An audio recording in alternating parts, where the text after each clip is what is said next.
पहले एक नजर दिन भर की बड़ी खबरों पर।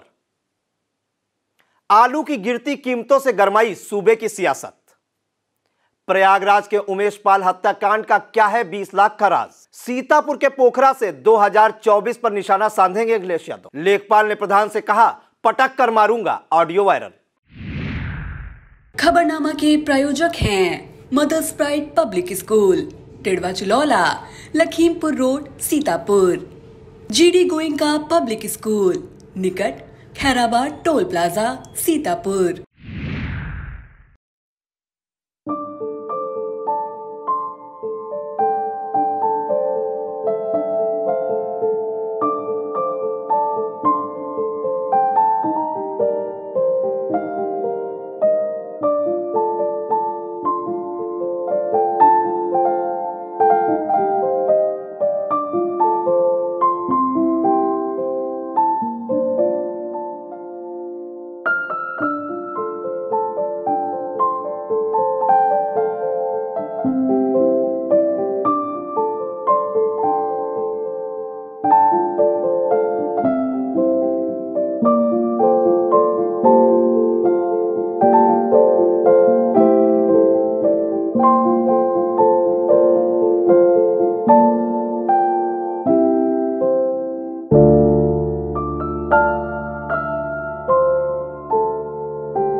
नमस्कार, स्वागत है आपका इंडिया पर और आपके साथ मैं हूं प्रियांशु मिश्रा। सीतापुर की सुर्खियों वाले खबरनामे का आगाज दिन भर की बड़ी खबरों के साथ। अब हम आपको ले चलते हैं प्रमुख खबरों की ओर। अखिलेश यादव बोले कांग्रेस की राह पर है भाजपा, जमीन पर आ जाए। 13 मार्च को राजभवन घेरेगी यूपी कांग्रेस। स्थानीय निकाय चुनाव के लिए ओबीसी आयोग की रिपोर्ट पर भाजपा में मंथन। प्रयागराज के चर्चित उमेश पाल हत्याकांड का क्या है सपा कनेक्शन। विद्युत विभाग के स्मार्ट मीटर विवाद की सीबीआई जांच की मांग। आलू को लेकर जमीन से ट्विटर तक छिड़ी जंग। रविवार को सीतापुर के पोखरा कला पहुंचेंगे सपा अध्यक्ष अखिलेश यादव। सीतापुर में लेखपाल द्वारा प्रधान को धमकाने का ऑडियो वायरल। आजकल सीबीआई और ईडी के छापों की चारों तरफ गूंज है। भाजपा जहां इसे भ्रष्टाचार के विरुद्ध प्रहार बता रही, तो विपक्षी खेमा इसे संस्थाओं के दुरुपयोग से जोड़कर सत्तारूढ़ भाजपा पर हमलावर है। इसी कड़ी में सपा मुखिया अखिलेश यादव ने सीबीआई और ईडी की छापेमारी पर कहा कि केंद्र की भाजपा सरकार पहले की कांग्रेस सरकार वाली नीति पर काम कर रही है। इन्हीं नीतियों के चलते अगर कांग्रेस जमीन पर पहुंच गई है तो कल भाजपा भी जमीन पर पहुंच जाएगी। अखिलेश यादव बिहार के पूर्व मुख्यमंत्री लालू प्रसाद यादव के घर पर हुई सीबीआई की छापेमारी पर बोल रहे थे। भाजपा सरकार की नीतियों का विरोध जताने के लिए कांग्रेस 13 मार्च को राजभवन का घेराव करेगी। यह दावा यूपी कांग्रेस अध्यक्ष ब्रजलाल खाबरी ने प्रदेश कार्यालय में आयोजित प्रेस वार्ता को संबोधित करते हुए कही। प्रदेश अध्यक्ष ने महंगाई और बेरोजगारी पर सरकार को घेरते हुए कहा कि सरकार जनता के पैसों को अपने उद्योगपति मित्रों पर लुटा रही है। नगर निकाय चुनाव में ओबीसी आरक्षण की गणित हल करना भाजपा के लिए मुश्किल बना हुआ है। यही वजह है कि भाजपा इसे लेकर अपना हर कदम फूंक फूंक कर रखती नजर आ रही है। पार्टी का मानना है कि स्थानीय निकाय समर्पित ओबीसी आयोग की संस्तुतियों का दूरगामी असर होगा। लिहाजा आयोग की रिपोर्ट पर किसी तरह का कदम उठाने के पहले गहन विचार विमर्श होना चाहिए। मुख्यमंत्री योगी आदित्यनाथ की अध्यक्षता में आयोजित कैबिनेट की बैठक में मंत्री परिषद के सदस्यों ने नगर विकास मंत्री अरविंद शर्मा को कुछ इसी तरह से आगाह किया। नगर विकास मंत्री ने कैबिनेट में आयोग की रिपोर्ट पेश की। कई मंत्री इस पर चर्चा कराने के पक्ष में थे। शर्मा ने सर्वोच्च न्यायालय का हवाला देकर चर्चा की बात टाल दी। विद्युत विभाग में स्मार्ट प्रीपेड मीटर का विवाद थम नहीं रहा है। यह विवाद इससे जुड़े टेंडर को लेकर शुरू हुआ था। प्रीपेड मीटर की दरें 65% ज्यादा होने को आधार बनाकर मध्यांचल विद्युत वितरण निगम ने टेंडर रद्द कर दिया था। वहीं पूर्वांचल, पश्चिमांचल और दक्षिणांचल विद्युत वितरण निगमों ने इस बारे में अब तक कोई निर्णय नहीं लिया है। इसे लेकर राज्य विद्युत उपभोक्ता परिषद ने पूरे प्रकरण की सीबीआई से जांच कराए जाने की मांग की है। आलू की गिरती कीमतों से मचे हाहाकार के बीच सरकार बाजार हस्तक्षेप योजना लागू करने पर विचार कर रही है। उत्तर प्रदेश सरकार ने इसे लेकर केंद्र सरकार को पत्र लिखा है। इस योजना के तहत नामी संस्थाएं लागत मूल्य पर आलू की खरीद कर सकती हैं। इसमें उन्हें जो नुकसान होगा उसकी आधी भरपाई राज्य सरकार और आधी केंद्र सरकार कर सकती है। बताते चलें कि यूपी में आलू की रिकॉर्ड पैदावार से आलू के दामों में भारी गिरावट आई है, जिससे किसानों के सामने गंभीर समस्याएं खड़ी हो गई हैं। इसके अलावा सरकार कोल्ड स्टोरेज संचालकों की मनमानी पर भी लगाम कसने की तैयारी कर रही है। प्रदेश में रिकॉर्ड तोड़ उपज के बाद गिरती आलू की कीमतों ने विपक्षी दलों को योगी सरकार पर हमला करने का मौका दे दिया है।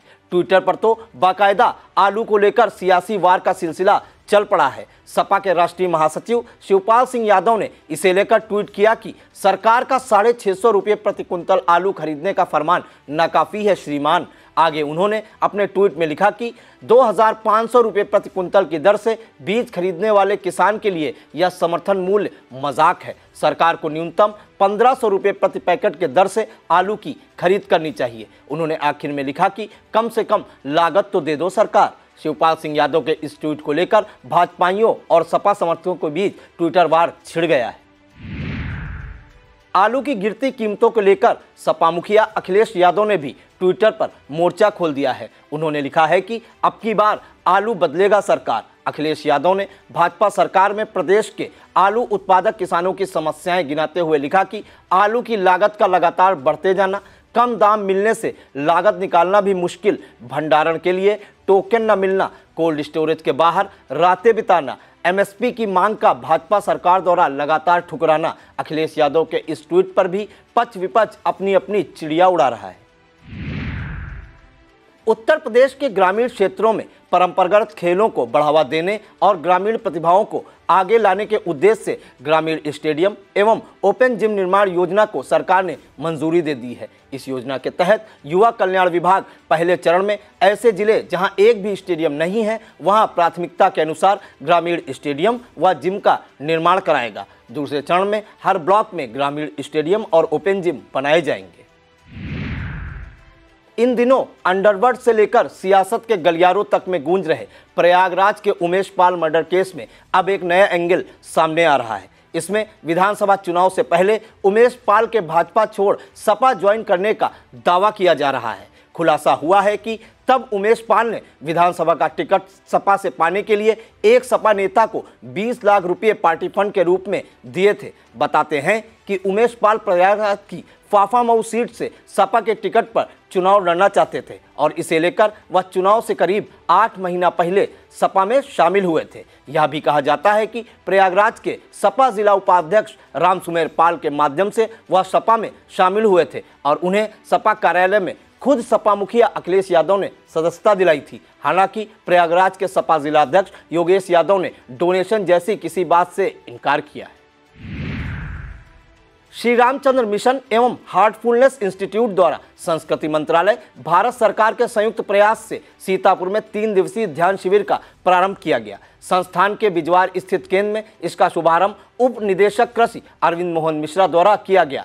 पतंजलि योग समिति के जिला अध्यक्ष डॉक्टर अंशु और कोषाध्यक्ष नीलमणि मिश्रा द्वारा प्राकृतिक चिकित्सा एवं योग का महत्व के बारे में बताया गया। जयेश पांडे योग प्रशिक्षक आयुष मंत्रालय द्वारा विभिन्न प्रकार के योगों के महत्व के बारे में बताते हुए लोगों को योग की विभिन्न क्रियाएं कराई गईं। कार्यक्रम का संचालन उमा शंकर ने किया। संयोजक डॉक्टर वीके सिंह ने बताया कि लगभग 162 देशों में संस्था के आश्रम हैं जहां इस तरह की क्रियाएं निःशुल्क कराई जाती हैं।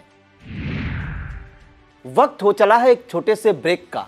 आप देखते रहिए खबरनामा।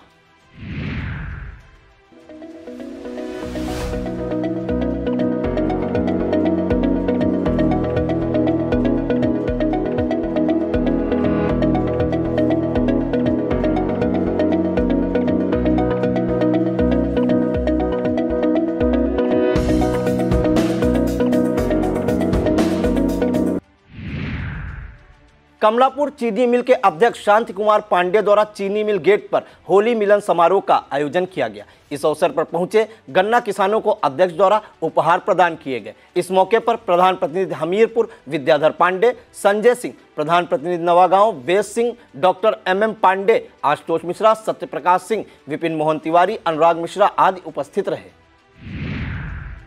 एक क्लिनिक संचालक की कारगुजारियां सोशल मीडिया पर वायरल हो गईं। इसके बाद सीतापुर के कस्बा मास्टरबाग में सामुदायिक स्वास्थ्य केंद्र के अधीक्षक डॉक्टर अरविंद वाजपेयी ने वहीं पर संचालित श्याम पॉली क्लिनिक पर छापा मार दिया। क्लिनिक में कई मरीज का इलाज किया जाता मिला। मौके पर कोई अभिलेख न मिलने की दशा में क्लिनिक पर नोटिस चस्पा कर संचालक से 3 दिन में जवाब तलब किया गया है। इस कार्रवाई से इलाके में सक्रिय अमान्य डॉक्टरों में हड़कंप मच गया है। छापेमारी के दौरान CSC अधीक्षक डॉक्टर अरविंद वाजपेयी के साथ डॉक्टर साकेत ठाकुर, ऑप्टोमेट्रिस्ट विवेक वाजपेयी और उमेश यादव आदि मौजूद रहे।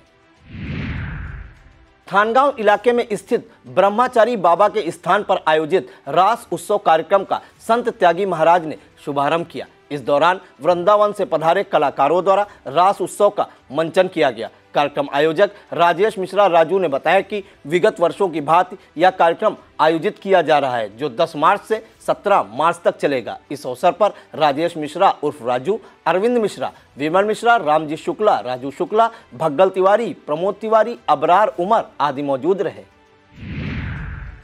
डाक पेंशन अदालत के संबंध में हुई भूल का डाक विभाग ने सुधार किया है। बताते हैं कि पूर्व में प्रसारित सूचना के मुताबिक लिपिकीय त्रुटि के कारण डाक पेंशन अदालत की तारीख 13 फरवरी जारी कर दी गई थी। सीतापुर मंडल के डाक अधीक्षक विनय कुमार द्वारा जारी ताजा सूचना के मुताबिक यह डाक पेंशन अदालत 13 मार्च को आयोजित की जाएगी। एक रोडवेज और निजी बस के अचानक जोरदार टक्कर हो गई। अच्छी बात यह रही कि इस दुर्घटना में कोई भी यात्री हताहत नहीं हुआ। सीतापुर डिपो की रोडवेज बस संख्या UP 34T 1304 बहराइच से सीतापुर जा रही थी, जबकि एक निजी बस UP 22T 3228 हरिद्वार से बलरामपुर जा रही थी। दुर्घटना रेउसा थाना क्षेत्र के रपटापुर के निकट हुई।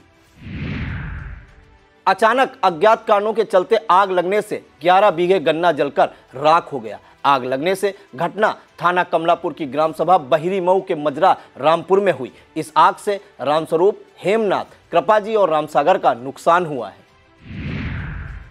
सीताजी की नगरी सीतापुर में विश्व की सबसे बड़ी हस्तलिखित रामचरितमानस की रचना को लेकर तैयारी अंतिम दौर में आ गई है। इस रचना का बीड़ा मां वैष्णो ग्रुप, आजाद हिंद भगत संगठन, बिहारी जी बड़ा मंदिर सहित तमाम राम भक्तों ने उठाया है। इसके लिए रविवार को श्वेत पृष्ठों का सीतापुर आगमन होने जा रहा है। आयोजन समिति के मुताबिक सुबह इन पृष्ठों का तीर्थ नगरी नैमिषारण के चक्रतीर्थ पर वहां के संत महंतों द्वारा मनोज पांडे चौक से तमाम प्रमुख मंदिरों पर पहुंचने के बाद खैराबाद नगर के मंदिरों का भ्रमण करते हुए माखोपुर स्थित श्री बिहारी जी बड़ा मंदिर पर समाप्त होगी, जहां पर इन पृष्ठों को रखने के बाद नवरात से इनका लेखन शुरू किया जाएगा। आयोजन समिति के मोनू शुक्ला ने बताया कि इस रामचरितमानस में 674 पृष्ठ होंगे, जबकि बंद पुस्तक का आकार 3.5 गुणे 6 फीट और खुलने पर इसका आकार 6 गुणे 6 फीट होगा। बेहटा क्षेत्र के हरिहरपुर कुटी पर विहिप और बजरंग दल द्वारा होली मिलन और भंडारे का आयोजन किया गया। इस दौरान विहिप मातृशक्ति संयोजिका पूनम विश्वकर्मा को विश्व हिंदू परिषद व बजरंग दल प्रसार प्रमुख परमहंस बालक दास महाराज को नवीन दायित्व दिया गया। इस अवसर पर प्रांत सह संयोजक बजरंग दल उत्तम सिंह, VHP जिला सेवा प्रमुख अशोक गुप्ता, सीनू मिश्रा, शिवेंद्र बजरंगी, प्रमोद शुक्ला, गौतम सिंह, पंकज तिवारी, संदीप जायसवाल, सुमित वर्मा, विशाल वर्मा, गुड्डू वर्मा, मधुरेश बजरंगी, महेश, सूरज, ऋतिक, आशुतोष मिश्रा, सुधांशु वाजपेयी आदि मौजूद रहे। सिधौली तहसील में तैनात लेखपाल मुकेश त्रिपाठी और वहीं की ग्राम सभा असल के प्रधान लालता प्रसाद का एक ऑडियो तेजी से वायरल हो रहा है। यह ऑडियो वायरल होने के बाद तहसील से लेकर प्रधान संगठन तक में हलचल देखी जा रही है। वायरल ऑडियो में लेखपाल एक अवैध कब्जे की शिकायत को लेकर प्रधान पर न केवल बिफरते बल्कि शब्दों की मर्यादा लांघकर गाली गलौज और धमकी देते हुए सुनाई पड़ रहे हैं। विस्तृत खबर के लिए आई इंडिया पर वायरल वीडियो ने खोली सरकारी जमीनों पर अवैध कब्जे की पोल शीर्षक प्रसारित खबर जरूर देखें। पूर्व जिला पंचायत अध्यक्ष और सपा के कद्दावर नेता रहे स्वर्गीय महेंद्र सिंह वर्मा की पहली पुण्यतिथि रविवार को मनाई जाएगी। इसमें शामिल होने के लिए सपा मुखिया अखिलेश यादव उनके पैतृक गांव पोखरा कला पहुंच रहे हैं। इसे लेकर सियासी हलकों में हलचल तेज हो गई है। बताया जाता है कि इस कार्यक्रम के माध्यम से अखिलेश यादव साल 2024 में होने वाले लोकसभा चुनाव का गणित साधेंगे, साथ ही सांगठनिक ढांचे को भी मजबूती देंगे। बताते हैं कि पूर्व में बिस्वा से सपा विधायक रहे रामपाल यादव इस दौरान पुराने घर में वापसी कर सकते हैं। साथ ही भाजपा नेता मास्टर प्रमोद वर्मा भी सपा की साइकिल पर सवार हो सकते हैं। स्वर्गीय वर्मा के भाई व पूर्व मंत्री नरेंद्र सिंह वर्मा द्वारा आयोजित इस कार्यक्रम में समाजवादियों का भारी जमावड़ा होने की उम्मीद है।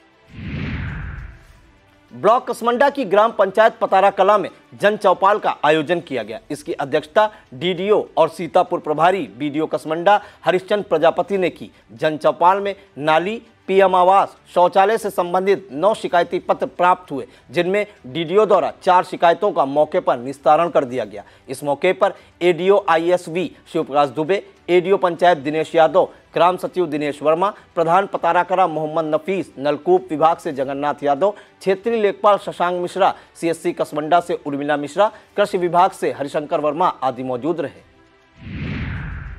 पूर्वोत्तर रेलवे के लखनऊ मंडल के 18 रेल स्टेशनों को अमृत भारत स्टेशन योजना के तहत अपग्रेड कर उनका नवीनीकरण किया जाएगा। पहले चरण में अपग्रेड होने वाले इन स्टेशनों में बस्ती, खलीलाबाद, सिद्धार्थनगर, सीतापुर, मगहर, तुलसीपुर, बलरामपुर, लखीमपुर, बढ़नी, स्वामी नारायण, छपिया, रामाघाट हाल्ट, बहराइच, गोला गोकर्णनाथ, मैलानी, ऐशबाग, लखनऊ सिटी, बादशाह नगर और डालीगंज के नाम शामिल हैं। शनिवार को इसे लेकर पूर्वोत्तर रेलवे लखनऊ मंडल के मंडल रेल प्रबंधक आदित्य कुमार ने गतिशक्ति प्रबंधक राघवेंद्र कुमार व अन्य अधिकारियों के साथ रेल स्टेशनों का निरीक्षण कर स्टेशनों के विकास और यात्री सुविधाओं के बारे में जायजा लिया। इस दौरान उन्होंने अधिकारियों को अपग्रेड होने वाली सूची में शामिल रेल स्टेशनों के विकास कार्यों से जुड़ी वर्क प्लान जल्द बनाने का निर्देश दिया। यह था आज का खबरनामा। आप देखते रहिए आई इंडिया। मुझे दीजिए इजाजत। नमस्कार। खबरनामा के प्रायोजक थे Mother's Pride Public School, Tidwa Chilaula, Lakhimpur road, Sitapur. GD Goenka Public School, निकट खैराबाद, टोल प्लाजा, सीतापुर।